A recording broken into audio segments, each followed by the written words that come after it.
Welcome back to Hardwood Heroes. I'm Andrew Bowlby. And I'm Ashley Fry. Tournament play starts next for the girls, so we're going to see how each team is finishing the regular season. And while the boys have games through next week, the Hocking and Ohio titles are locked up, and we've got the details. Yeah, so we're going to dive straight in with the Waterford boys who took on the Hocking's best. And we have reporter Jamie Spears here with us to break it down.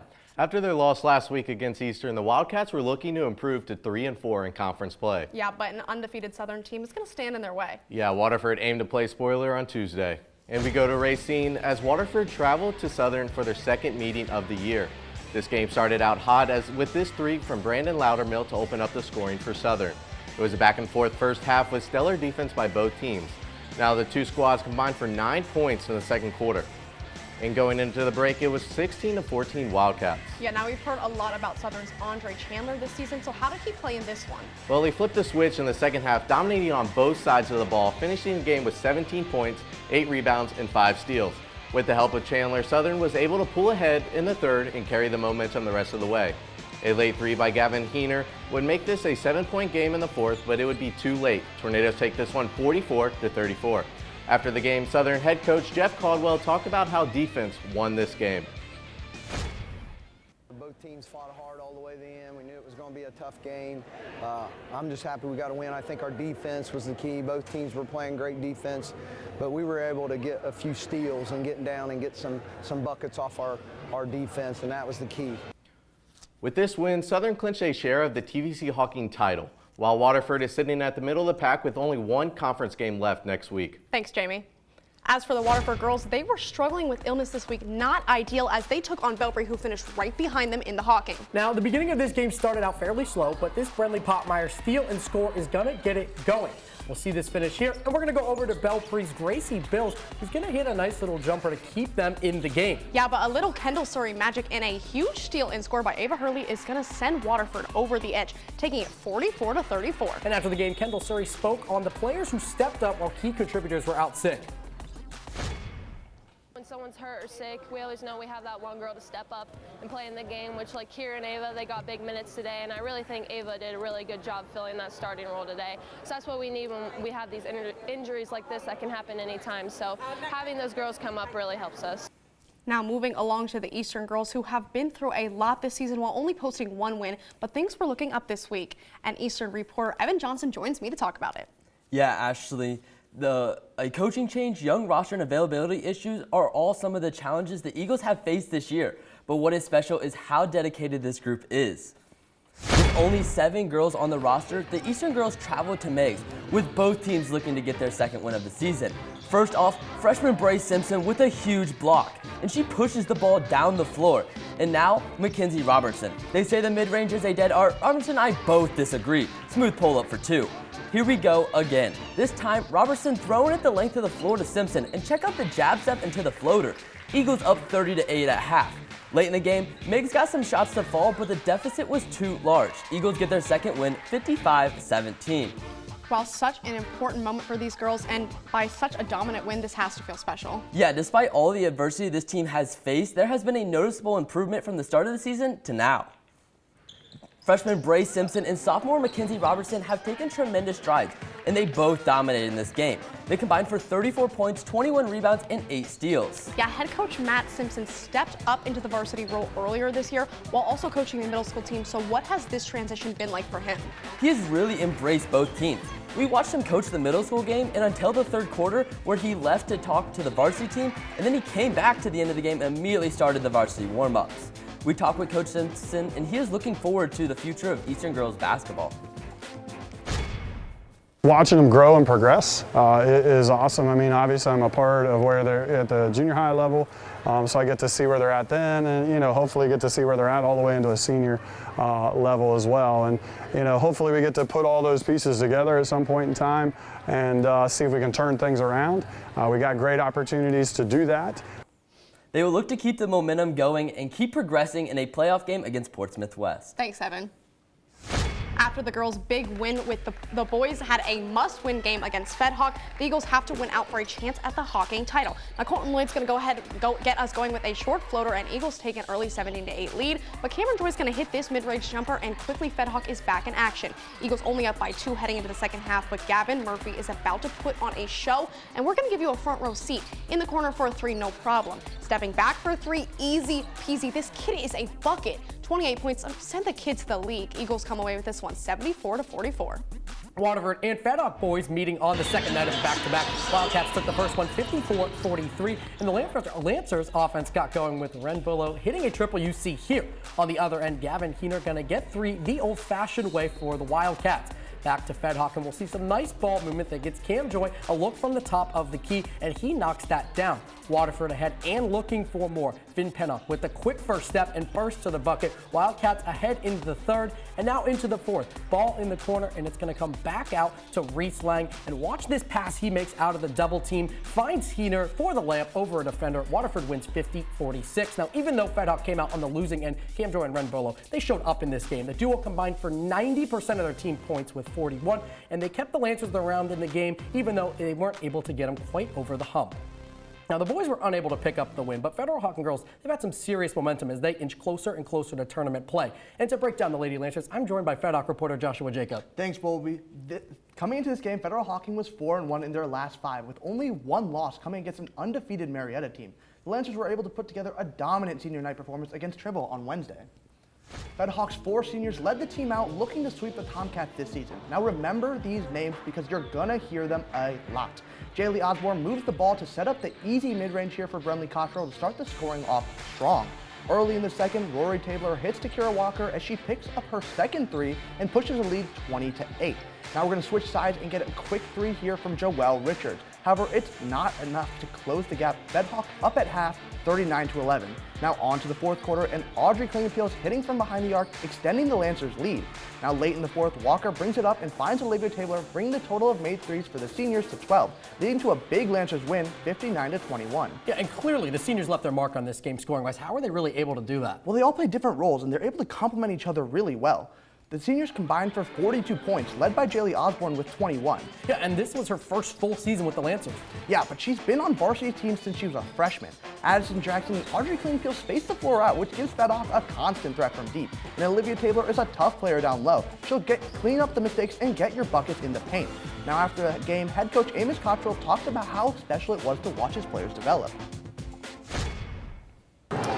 It's kind of surreal, you know.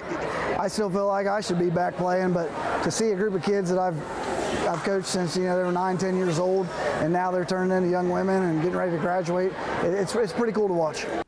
With strong team chemistry and impactful leadership, this team is looking to make a deep run when we get to tournament play. Yeah, they certainly are. Thanks, Josh. The Trimble girls also took on Vinton County, both teams coming into this week sitting at 4 in their respective conferences. BC started this game on a run up 13-8 after 1, but Trimble's going to fight their way back here. We got a 3-way pass to Ryland Fouts. It's Ryland time. She had 29 total points in this game, but BC does not go down easily. Both of these teams battling until the very end. Fouts again is going to hit a big 3, cutting the BC lead to 5, and we're heading into the 4th. And BC is going to sprint away with a double-digit lead in the 4th very quickly after Morgan Davis hits her 5th triple in a row to seal the deal on this one. Vikings take it 56-42. Now, unlike the Trimble girls, the boys also took on an in-conference powerhouse in Belpre this week. Yeah, Bowlby coming into this game, Belpre was 5-1 in conference, with their only loss being to #1 Southern.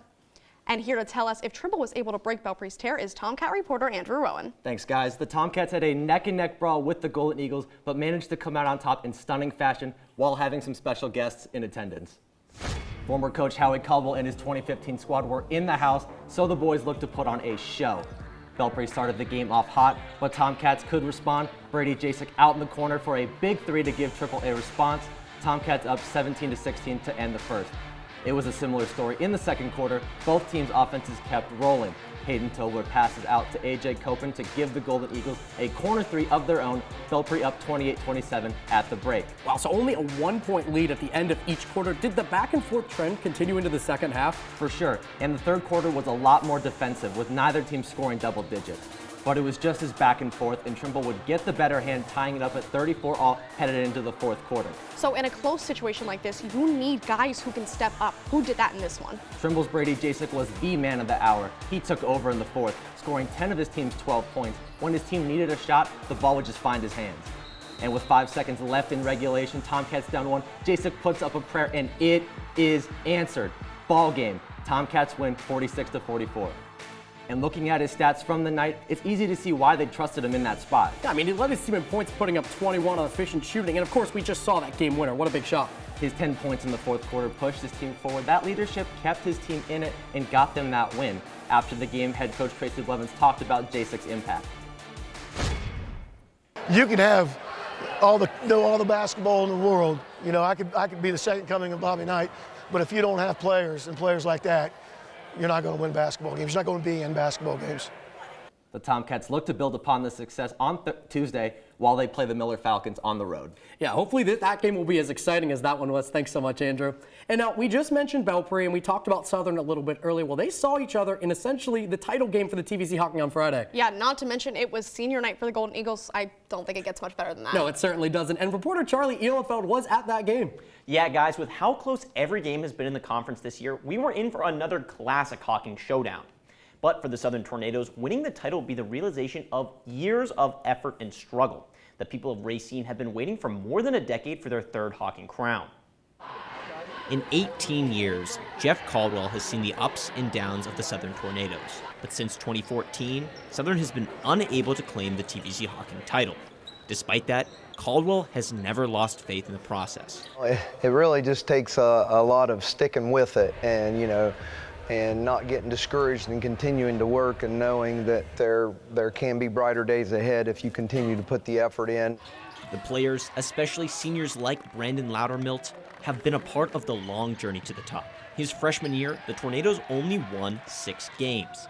That has served as fuel for this squad. I feel like us growing up from freshman to senior year, I feel like we're really determined. Like freshman year, we've been really determined to bring the program to back what it used to be and how much the Hustle and Tornadoes mean to the city or the town of Racine. Southern has set themselves apart with how they get it done. Playing at breakneck pace, the Tornadoes outrun other teams in transition.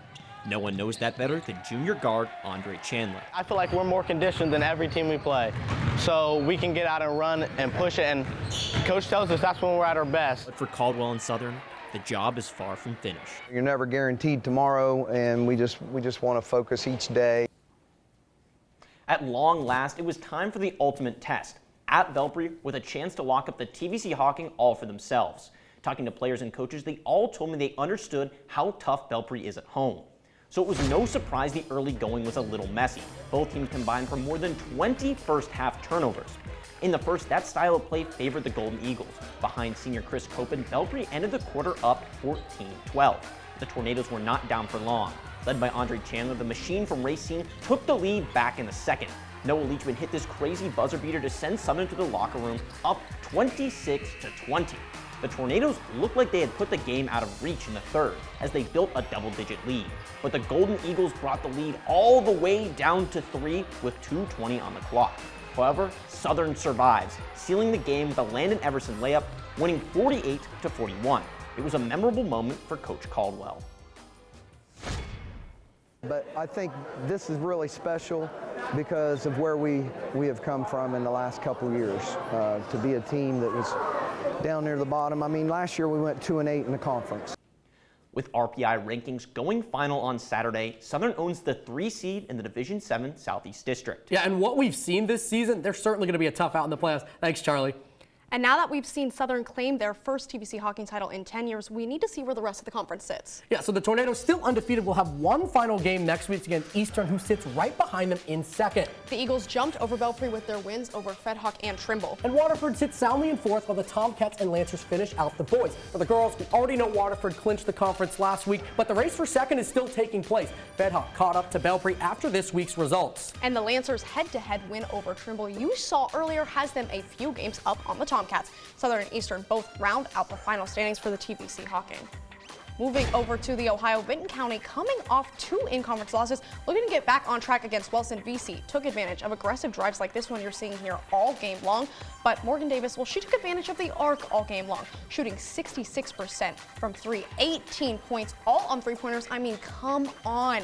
VC's offense was hot this game, but so was their defense, and VC kept moving like this until the very end, taking this one 64-25. After the game, head coach Brett Jones spoke about Morgan Davis's contributions.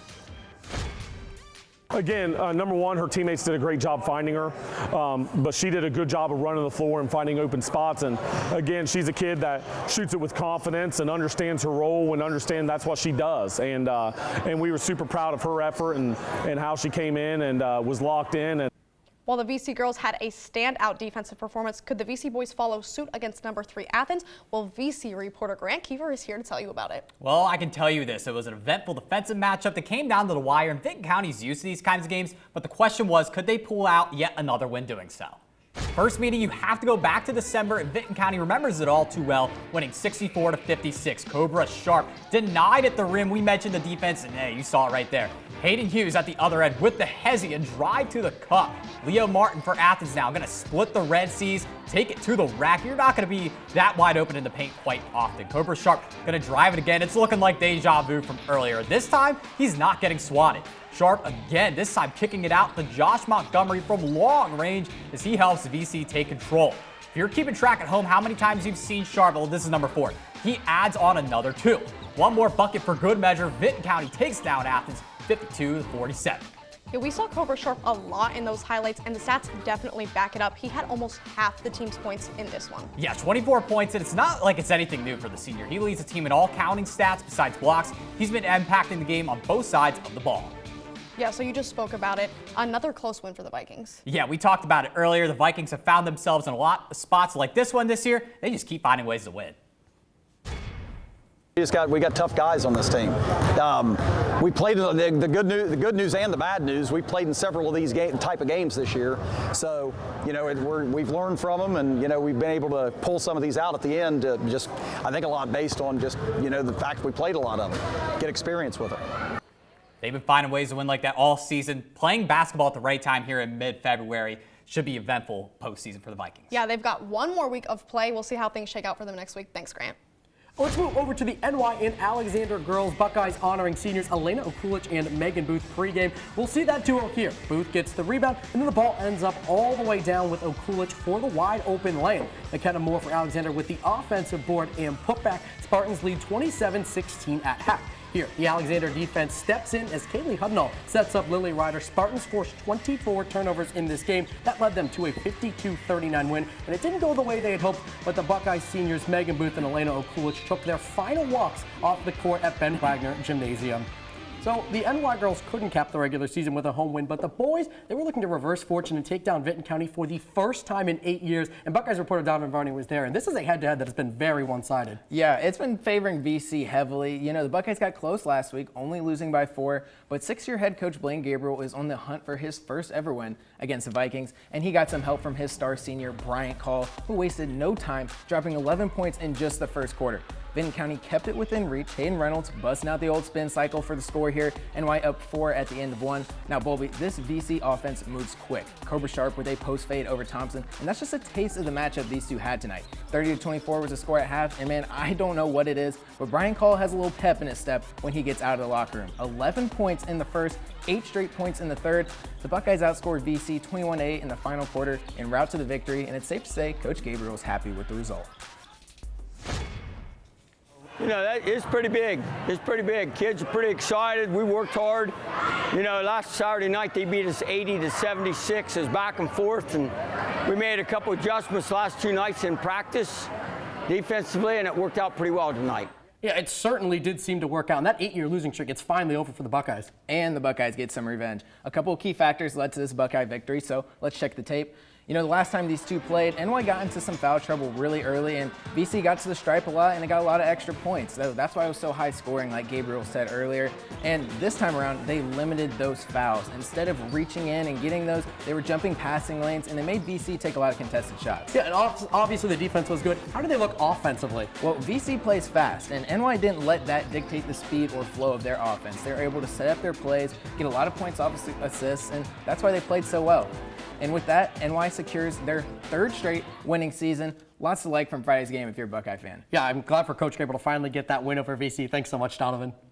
Now we're going to stay with the Ohio boys, but take it over to Athens versus Wilson. Athens lost to Wilson earlier in the week, so looking for some revenge here. Weston Wheatley banks this 3 to get Athens going. But over to Wilson, Braxton Ingales with an and 1, getting those points on the board for Wilson. But grabbing 3 points this way was not as common as it was in this way. Both of these teams banking back and forth from the arc all game long, but ultimately the Bulldogs would outshoot the Rockets, taking the second edition of this one 62-45. Now, after their loss to Alexander last week, the Lady Bulldogs hope to bounce back and pick up some hardware in the process. Yeah, and head coach Phil Koska, he was looking to end his Athens tenure as a back-to-back conference champion. Athens reporter Camden Walsh is here to tell us more. Thanks, guys. Koska's rebuilt Athens over the last 4 years, and heading into this week, his team needed just 2 wins to clinch the conference crown. Game 1 was against the Vinton County Vikings on Monday night. The Bulldogs got out to an early lead, never looking back with a strong offensive output. And I know Ella Chapman, she put on a stellar performance. Yeah, she notched 16 points and 5 rebounds with a number of tough buckets. The Vikings tried their best to fight back with a few deep threes from Emma Leeming, who scored both inside and out. The Bulldogs' suffocating defense turned up in the second half, not giving the Vikings any space, helped by Lex Kupel's 6 blocks on their way to a 62-33 win. With that win against VC, they secured at least a share of the title, but the Lady Bulldogs were hungry for more. Yeah, they welcomed NY to their territory and were looking to seal the deal on senior night. McAfee Gymnasium was packed out Thursday for Athens senior night. They honored the lone senior and 1,000-point scorer, Asa Hocking, who was playing her last conference game. Yeah, and who was able to put on a show in her last game against the TVC-Ohio opponent? In a passing of the torch moment, Asa helped sophomore Bristol Stunt put up 17 points, leading to a 62-40 Athens win to repeat as conference champion. Coach Koska spoke on how special this was to end his final season as coach. You know, I'm just happy. You know, I'm happy for the program. I'm happy that I feel like I'm leaving it in a good place. I hope that after I'm gone, that they understand that hard work pays off, and life isn't easy, and they have to earn everything that they want. Coming out on top of the TVC-Ohio is no small feat, but the job isn't finished for these Lady Bulldogs. Yeah, they're certainly looking for more against Chillicothe in the first round next Wednesday. Thanks, Camden.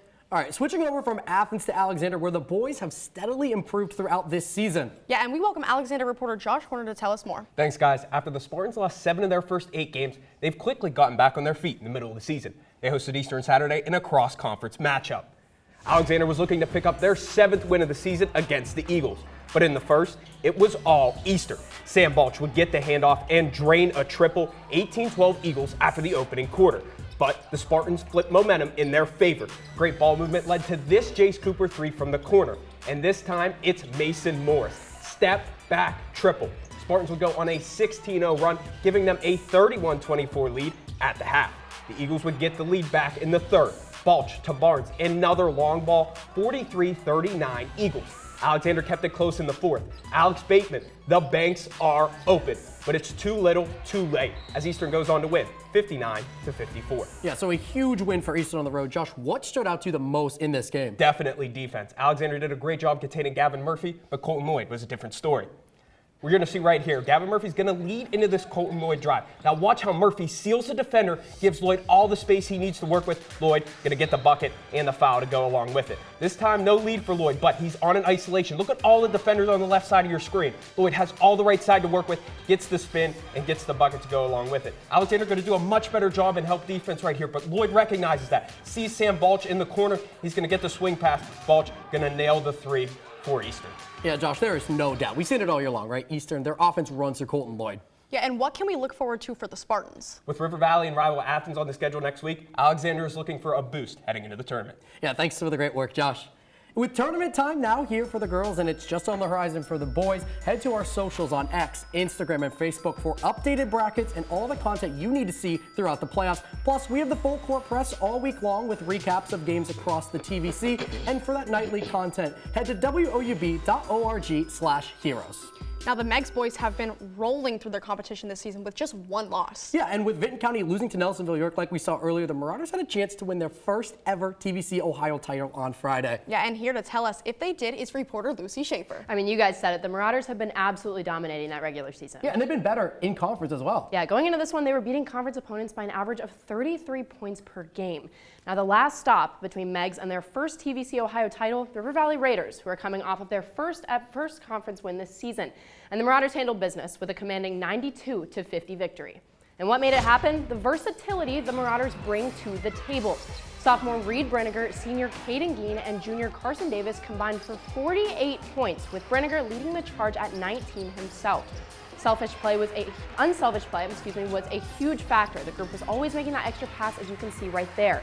But we talked about it all season. Meigs plays well in transition.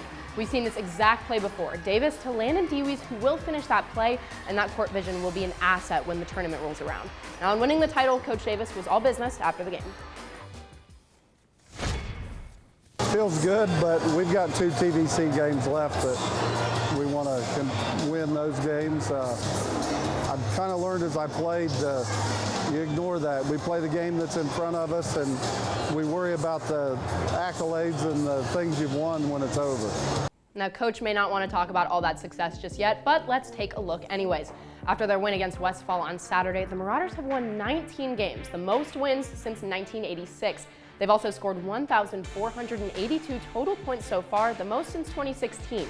The TVC-Ohio was created in 1993, so this isn't just their first conference title since 1987, but their first ever TVC-Ohio title. Now, Meigs will round out this historic regular season this week against Athens and NY. Yeah, chances to put a couple more cherries on top of what an incredible season they have truly had. Thank you so much, Lucy. They're going to be fun to watch during tournament time.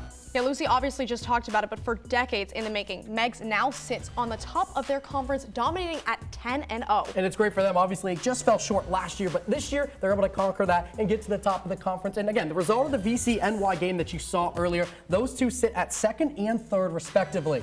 Yeah, Athens could still finish at 3rd if things go well for them next week, while Alexander, Wilson, and River Valley are going to hold the bottom 3 spots. And now let's take a look at the finalized girls standings. Of course, Athens is still sitting at the top, and then with Alexander, River Valley, they're in the top 3, and they all beat each other in the last couple of weeks of the year, so that's how they shake out. Yeah, Vinton County is going to take 4th in a year of improvement for them, with NY just falling right behind them. Now, if you can kind of feel us winding down the show, you probably know it's just about time to pick out our heroes of the week. Yeah, and this week is very exciting because we have a pair of Eagles who soared above the rest. Starting with the boys, it's going to be Eastern's Gavin Murphy.